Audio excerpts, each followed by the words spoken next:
Bem, primeiramente, boa tarde. Como o Marcelo disse, esse é o segundo ano que nós estamos participando, né? No primeiro ano, praticamente, a gente apresentou a empresa, né, que havia um ano atrás sido fundada, né? E nós deixamos, no final da nossa apresentação, o pipeline, quer dizer, o planejamento de desenvolvimento de produtos que a gente teria para o ano seguinte. Foi realizado nesses últimos 12 meses e é um processo contínuo. Então, o que eu vou mostrar para vocês é o que é uma tecnologia do desenvolvimento de um consumível você pode ir transferindo para o outro. Empresas que têm times de desenvolvimento de consumíveis, como as grandes multinacionais, tem um time só para desenvolver, por exemplo, eletrodos celulósicos, outra para desenvolver fluxos para ar submerso, e assim por diante. Logicamente, a gente não tem esse tamanho de recurso, tempo para desenvolver. Então, o que a gente procura é interagir o desenvolvimento de um consumível com o outro, para economizar tempo, dinheiro e acelerar o processo de desenvolvimento em si. Vocês vão ver aqui as etapas de desenvolvimento de 3 consumíveis de soldagem. Um fluxo para arco submerso, para alta liga, arames tubulares de alta liga e arames de aspersão térmica. Nós iniciamos o desenvolvimento de fluxo de arco submerso para altas ligas, inoxidáveis austeníticos, duplex, superduplex, ligas de níquel, porque esse é um nicho no mercado brasileiro e não existe fabricação local, então a gente procura, nessas lacunas, iniciar a produção para poder atender o mercado.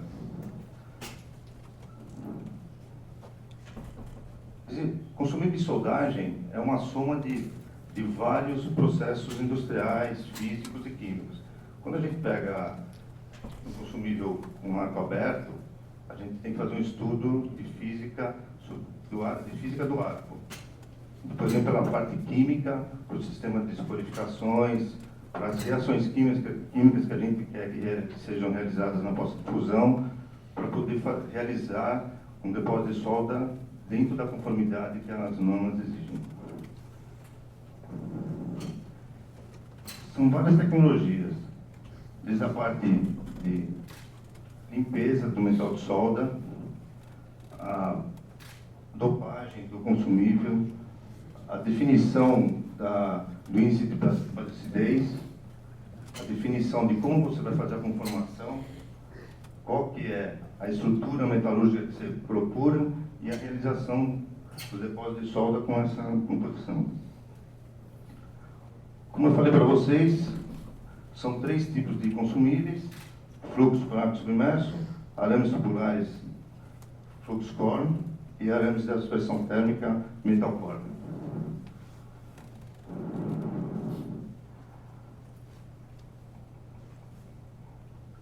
Um processo de fabricação de um fluxo para arco submerso, na verdade, existem 2 processos.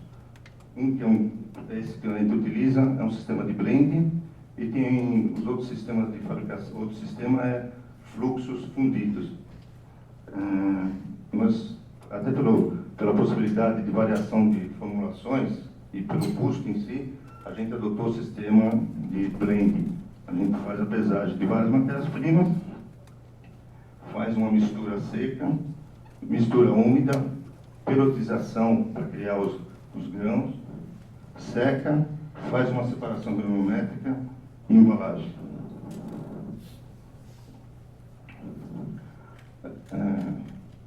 Fluxos para arco submerso possuem um sistema de classificação de sistema de escória de ácido para básico. Por que isso?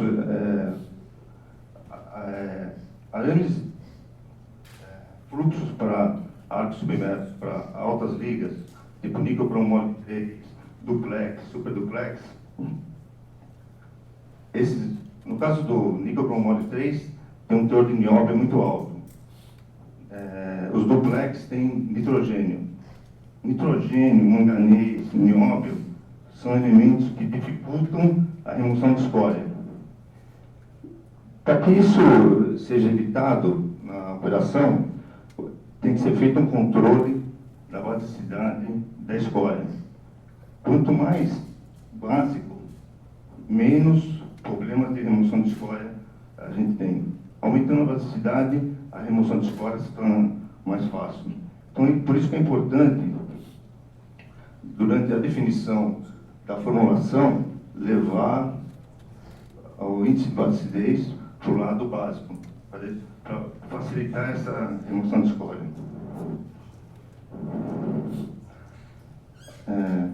Aqui a gente está vendo a imagem do fluxo que a gente fabrica. Esse é um fluxo.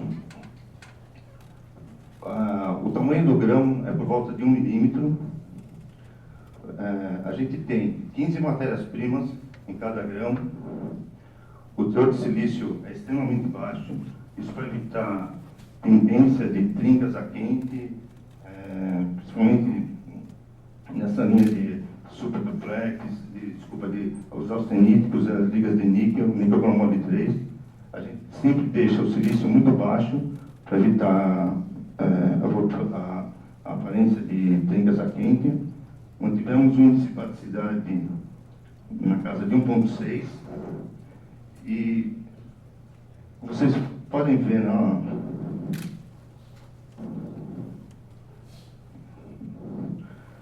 os grãos tendem a ser bem esféricos, né? Essa imagem está ampliada em 5 vezes.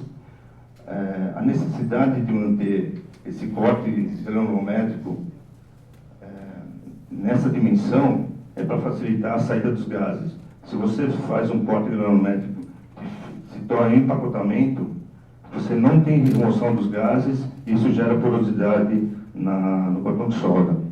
Além disso, a grande chave foi definir o tamanho médio dessas partículas. A gente sempre utilizou um programa de definição, algoritmo, para chegar na conclusão do tamanho dessa partícula.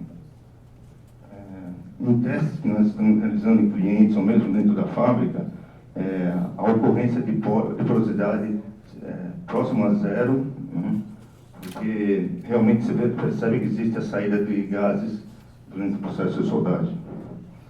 Nós já fizemos testes em cliente, venda de braços série 300, duplex, superduplex e níquel cromólise 3. O interessante é que nós iniciamos o processo para fabricar o fluxo para níquel cromólise 3, porque é uma demanda realmente grande que tem no mercado. Mas quando nós começamos a aplicar com superduplex e duplex, a qualidade de remoção de escória se tornou muito boa e nós, na verdade, criamos um produto que consegue atender esse range de aplicações, da série 300 até os níquel cromólise 3.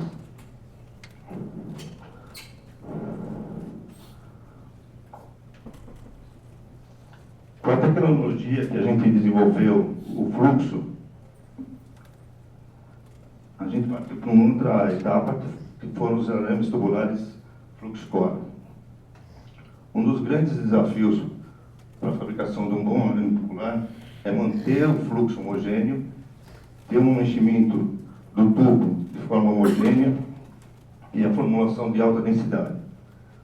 E qual que é o grande problema dos arames tubulares? Você tem uma série de matérias-primas com densidades muito distintas. Isso, até durante a locomoção do fluxo dentro da fábrica, você tem uma separação das matérias-primas. Quando você tem a separação da matéria-prima, você tem um problema de performance do produto durante a aplicação. Com a tecnologia desenvolvida para fabricar o fluxo para arco submerso, nós começamos a fazer o fluxo para os nossos arames tubulares aglomerado também.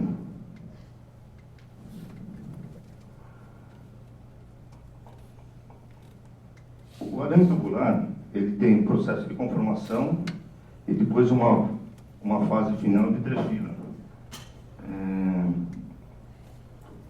normalmente, altas ligas, arames de alta liga recebem tratamento térmico, porque existe um encroamento da fita, e você tem que fazer um tratamento de annealing para reduzir esse estresse, esse encroamento que tem na fita. Quais eram os principais desafios nossos aqui? A eliminação do tratamento térmico, uniformizar as dimensões da fita, porque a gente só tem uma linha de arame tubular. Se você tem fitas de dimensões muito distintas, você tem que ficar gerando setups constantemente e uma perda de produção muito grande. E aumentar a taxa de enchimento, que é de 16% para 24%. Isso aqui é só uma figura para se entender como que são os perfis dos arames tubulares.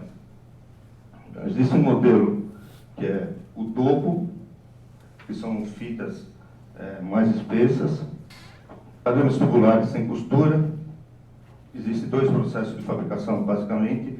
Um é um tubo contínuo, é feito um enchimento por vibração, depois trefila até chegar à dimensão esperada.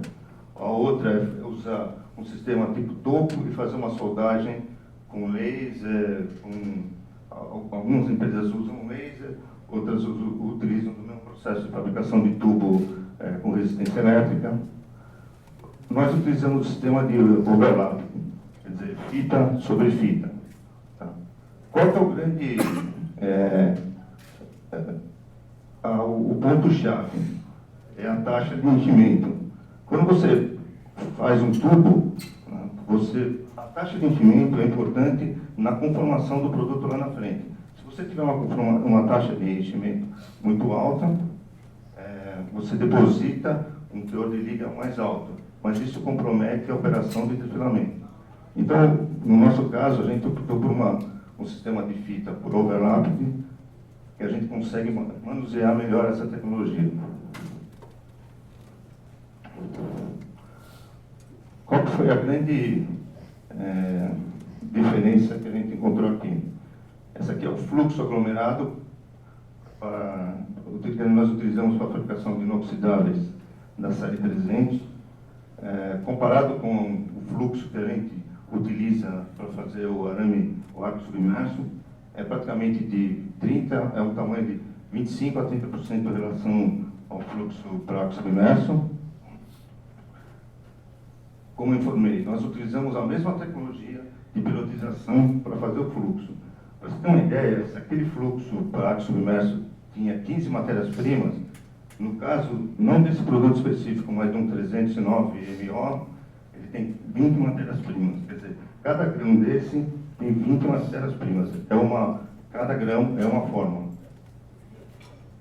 E o grande ganho do ponto de vista de produção também foi que nós aumentamos em 15% a densidade do fluxo. Quer dizer, quanto maior a densidade do fluxo, mais a gente pode aumentar a taxa de enchimento, o carregamento do arame em si.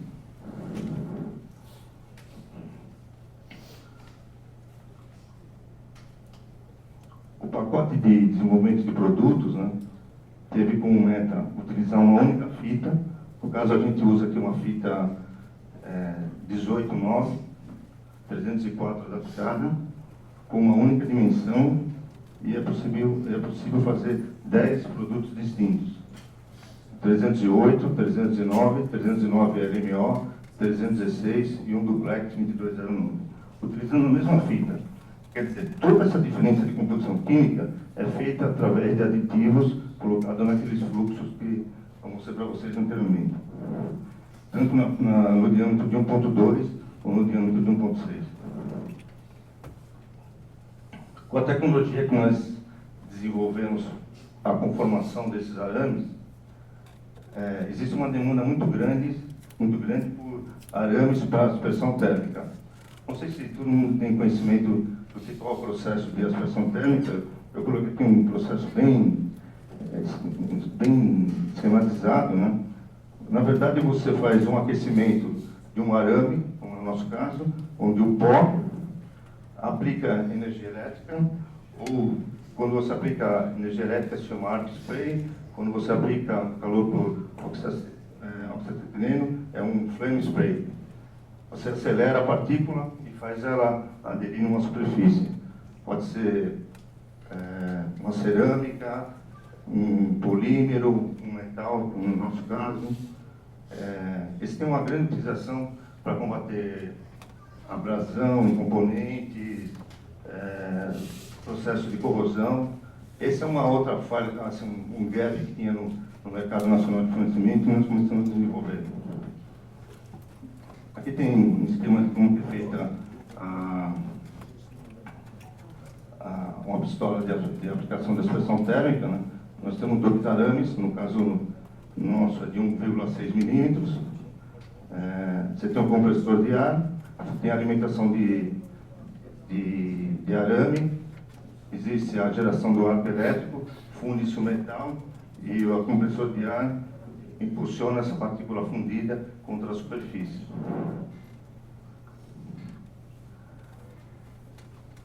A grande vantagem de você fazer arames com essa morfologia de arame metal core é que a confecção de ligas é uma coisa absurdamente grande.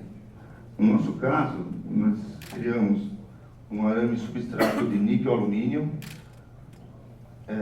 95% de níquel, 5% de alumínio, um arame também de substrato, 95% de ferro, 5% de alumínio, um arame 420, um arame com uma capa de 430, com 60% de carboneto de cromo, de tungstênio, desculpa, um arame livre de cromo, utilizando nanotecnologia, um outro arame de níquel com carboneto de tungstênio e um arame cromo, nióbio, boro, que tem a função de resistir à abrasão, principalmente de minério, polpa de minério. Isso foi feito exatamente para essa aplicação. Então, aqui vocês podem ver que nós começamos desenvolvendo fluxo para ar submerso e fomos transferindo as tecnologias, o aprendizado do desenvolvimento de cada tecnologia para consumíveis totalmente diferentes aplicações.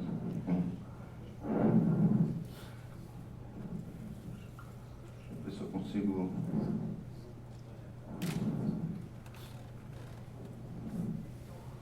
Hoje está com problema de filme aqui. Deixa eu só...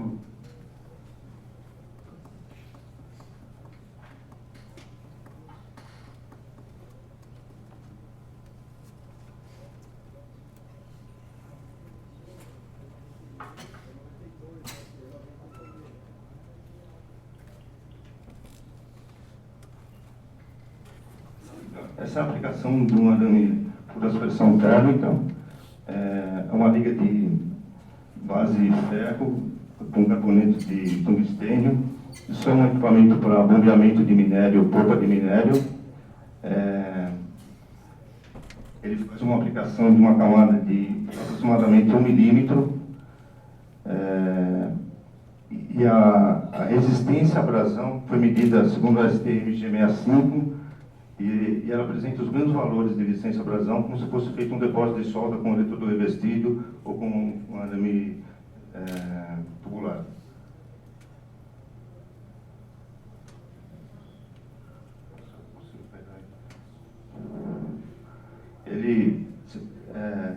Essa matriz é um arame, a capa dele é um aço 1005, mas ele tem 60% de carboneto de tungstênio no interior. Como até foi explicado aqui, a base dessa liga, hoje é 100% importada, as versões que a gente tem no mercado nacional. É a primeira vez que no Brasil se fabrica esse tipo de composto.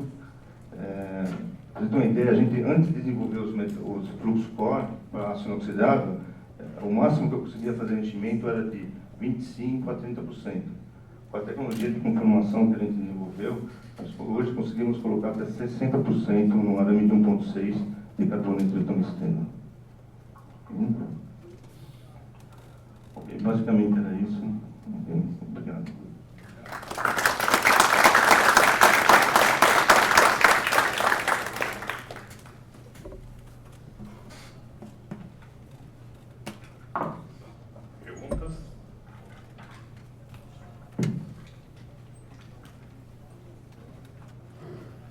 Nilson, os arames de vocês são fabricados no Brasil ou são importados? São fabricados no Brasil. Todos? Sim. E são disponíveis sempre? Essa linha que eu mostrei para vocês, sim. Já é disponível para venda no mercado. Ah, tá bom. Isso é o que eu queria saber. Obrigado. Ok.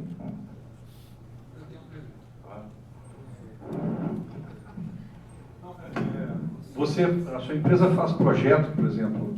Se eu tiver uma empresa, essa empresa quer um determinado arame pular, metal cord, vocês desenvolveriam um projeto para ela? Sim, basicamente a GMW customiza os consumíveis de soldagem. Tá? O sistema de qualidade que nós temos hoje é a ISO 9000, na versão 2015. A gente atende o requisito de desenvolvimento de consumíveis de soldagem e, assim, 20% do nosso faturamento vem de desenvolvimento customizado de produtos para os clientes. Esse aqui é um caso, esse último que eu mostrei para vocês foi uma customização de um cliente. Okay. Eu vou mandar para o seu WhatsApp uma especificação, para a gente conversando sobre ela. Ok, obrigado.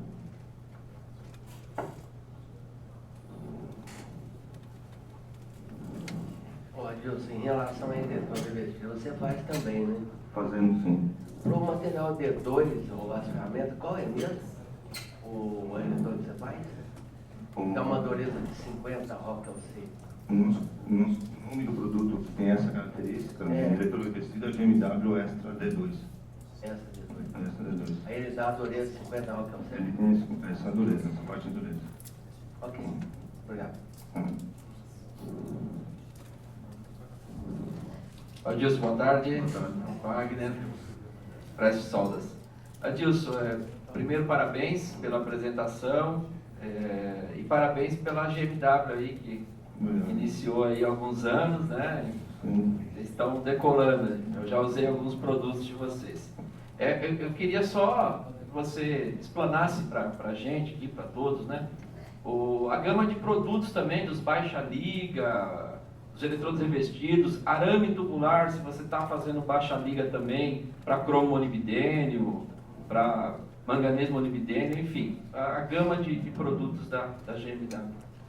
Obrigado. De eletrodo revestido, a gente, toda a linha de baixa liga, a gente fabrica cromo molibdênio, manganês molibdênio, isso é padrão de fabricação. Fabricamos toda a linha de aços eletrodos revestidos para aços inoxidáveis, a série 300, duplex, super duplex. O que a gente tem uma diferença hoje é que a gente utiliza como critério de fabricação eletrodos com a alma ligada. Quer dizer, se a gente fabrica um super duplex, eu utilizo uma alma super duplex.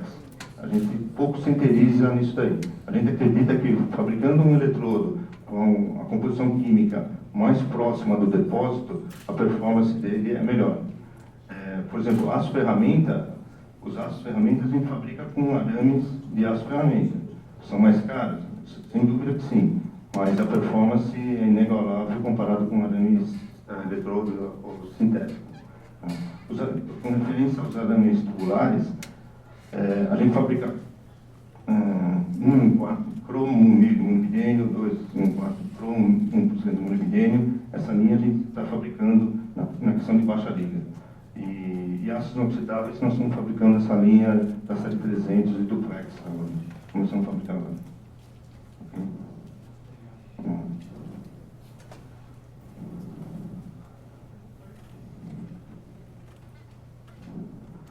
Boa tarde, Adilson.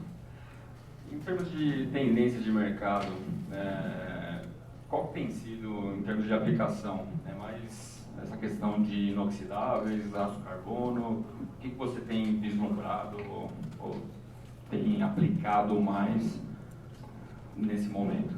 Bom, é inegável que o consumo de arames tubulares cresce dia a dia, isso é inegável. O que eu, assim, enxergo, né, do ponto de vista de processo, é que cada vez mais o metal core está crescendo, mesmo comparado com o flux core. A gente usa muito o flux core aqui, por exemplo, na classe 71T1, né, mas no caso de aço carbono com metalcore, o crescimento principalmente de média liga, 110 KSI, 90, 120, isso tem um crescimento diário desse tipo de materiais. Hoje a gente tem uma máquina de arame tubular, a ideia é até o final do ano que vem a gente ter outra, vai triplicar a capacidade de atendimento, porque essa é uma tendência que não tem retorno. E além do que, o arame tubular, a grande vantagem é você ter um espectro de facilidade de ligas que é impressionante. Por exemplo, eu nunca assim, imaginava a curto prazo poder fazer um arame de aspersão térmica, mas o processo se tornou tão fácil de executar que nós começamos a trabalhar nessa área também. Eu não tinha essa ideia de médio ou curto prazo fazer arames de aspersão térmica, mas com a facilidade que nós, na verdade não foi uma facilidade, o desenvolvimento tecnológico é que possibilitou a gente poder entrar nessa área que tem uma lacuna muito grande no mercado nacional. Mas a ideia, assim, a tendência, sem dúvida nenhuma, é cada vez mais arame tubular. Né? Isso eu não tenho dúvida. Adilson, parabéns aí pela apresentação. Obrigado. Eu já vi alguns tipos de arames tubulares para revestimento com tratamento térmico feito após transpiração e outros antes. E isso eu já vi, por exemplo, às vezes patina um pouco mais a rodana e os que são feitos trefila depois do tratamento. Eu queria que você falasse um pouco da sua experiência, se você tem alguma coisa que tenha a ver com isso ou não, se o convetor fica mais liso ou menos porque patina, ou se o seu tratamento térmico feito após ou antes tem alguma diferença. Olha, a minha experiência,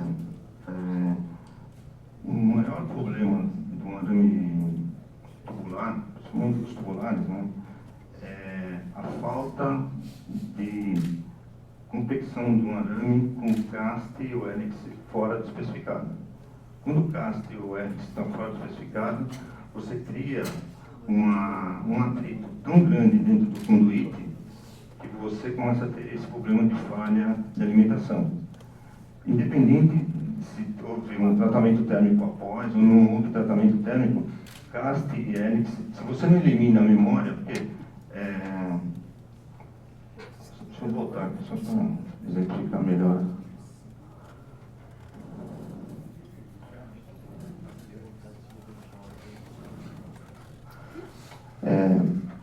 Esse aqui é um processo de trefila, muito simplificado, mas é um processo de trefila.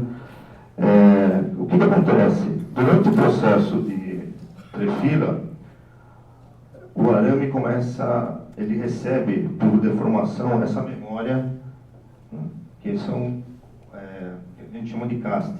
Né? Se você não remove essa memória, o arame, depois de embobinado, ele tende a ficar com esse perfil que ele foi trefilado. Essa memória, ela cria zonas de atrito dentro do conduíte. A gente sabe que se a gente pega um arame de 1,2, infelizmente, assim, o correto seria, você deslocou 1 milímetro no alimentador, tem que deslocar 1 milímetro na ponta do conduíte, né, na ponta do pico de contato. Mas por razões tais como o excesso de memória no arame, isso não ocorre. Então é muito comum o soldador falar assim, o arame está batendo. Né? O soldador fala, o arame está batendo. Na verdade, é que o arame está sendo alimentado de maneira irregular, em decorrência desse excesso de atrito que tem dentro do conduíte. Se você não elimina isso, com certeza você vai ter um arame com defeito.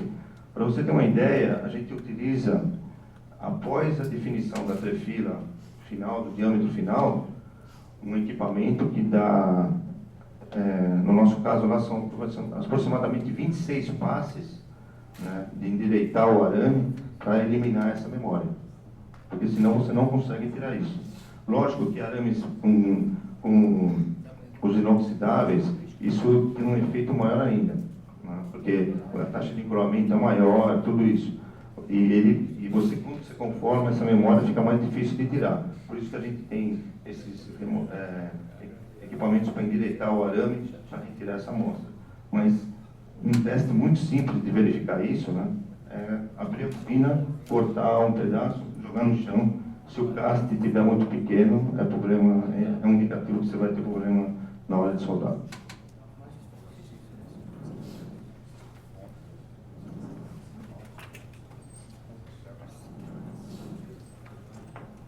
Adilson, Oi. por favor, novamente uma pergunta sobre os aços ferramentas lá.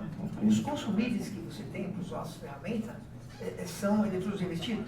Eu tenho eletrodo revestido. Nós temos na forma de eletrodo revestido e de arames metal core. Temos nas duas versões. Legal. Tá. Obrigado. Não,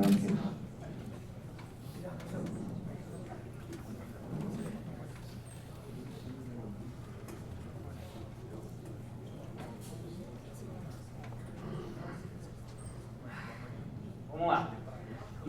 Nessa vibe, né, esse conceito de indústria 4.0 e indo para o sistema de manufatura aditiva, vai ser necessário a criação de arames dedicados para esse tipo de aplicação. Você já visualiza alguma coisa para o futuro, alguma coisa para um futuro que não seja tão longe, mas uma coisa mais próxima? Sim. Eu estava até comentando antes do almoço, né? A primeira vez que eu vi um arame tubular foi coisa de 25 anos atrás. E ele é um arame tubular para revestimento protetor, e eu me lembro que o fabricante abria champanhe quando ele fazia ele com 2,5 milímetros. 2,5 milímetros. Hoje tem arames de 0,9. Né? Houve uma evolução tão grande no conceito de conformação mecânica para você vir reduzindo, né? E uma outra coisa que a gente investe muito eu vou te dar um exemplo. Quando eu entrei na empresa que eu trabalhava, se você pegar um eletrodo de aço inoxidável, 70% a 80% da formulação era de produtos com pouquíssimo tratamento industrial. Quer dizer, era um minério que foi britado, moído e separado granulometricamente. Né? Hoje, por exemplo, um 308L que a gente fabrica, só tem 10% de matéria-prima não industrial. Assim, a maioria é sintética. Por exemplo, a performance de soltabilidade e condição de história é muito melhor.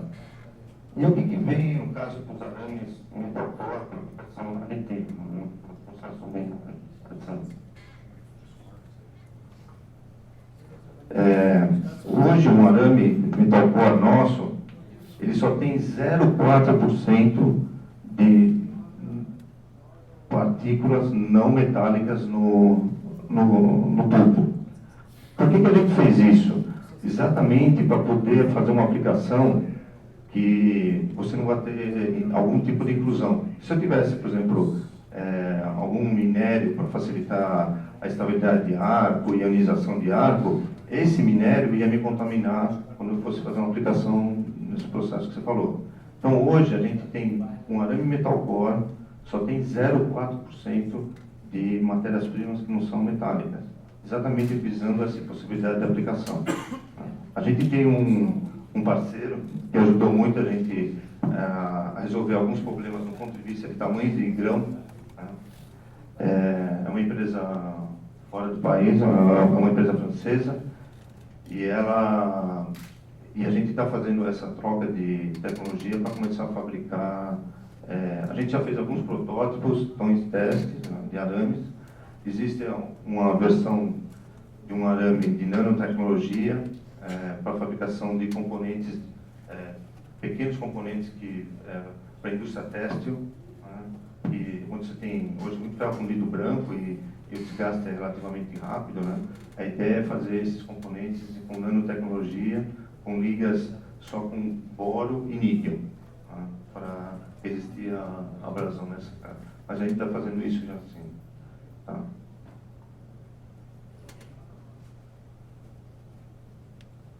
Só que tem como microfone. Não, pode falar. fora que vocês fabricam, né? Sim. Vocês têm fornecimento também em barricas, eu digo, para processos como a Frônios apresentou ali, o Tandem, ou outros processos que ainda não tem no Brasil, mas certamente vão chegar, como o trabalho de híbridos, né? Como laser e metal forage, para que tenha essas demandas de alimentação mais rápida, né? Com velocidade de alimentação mais rápida, e por você ter livre de distorção, né? Aqueles arames de recepção twist free. Sim, sim. Então isso ajuda muito no sistema de alimentação e impede os problemas que você comentou De gasto. de Gaster ou até o Edison. Sim, sim, sim. Também, né?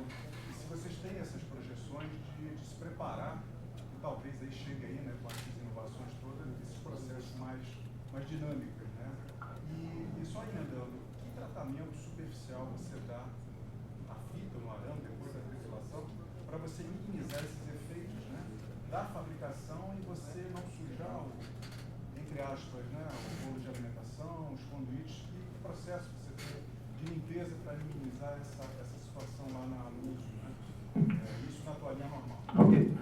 Com relação ao bobinamento das barricas, agora em novembro, nessa linha de trefila, vai estar associado um equipamento para fazer bobinamento em 150 ou 250 quilos.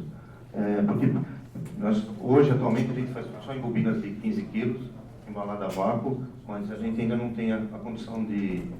nós já compramos um equipamento, mas isso só... a gente acredita que no final de novembro já esteja operando a plena carga. Com relação ao que a gente aplica no arame, são duas técnicas. Uma técnica que é de limpar o arame, porque essa trefila, esse último passe, os passes anteriores a gente usa sabão de trefila. O último passe a gente usa Teflon. A gente utilizando o Teflon aqui, a gente agrega na camada do arame uma qualidade, uma melhor performance exatamente para ele ser conduzido dentro do conduíte. Ele vai servir como um lubrificante, né? Porque a gente normalmente, no passado, se usava, por exemplo, bisulfeto de molibdênio. O problema do bisulfeto de molibdênio é que ele gera picape de enxofre no metal de solda. A gente usa Teflon para remover, para deixar esse arame com a melhor qualidade de fluir dentro do conduíte.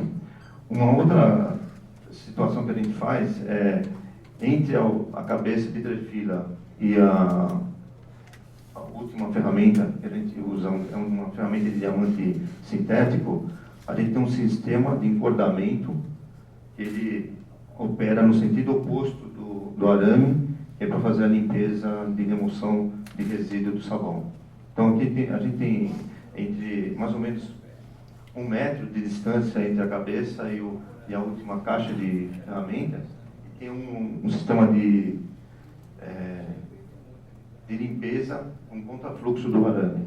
Como se fosse uma corda. A gente aplica carpeto de silício micropulverizado nessa corda e ele limpa o arame no sentido oposto do avanço dela. Basicamente essa a filosofia. Obrigado. É isso. Mais alguém? Perguntas?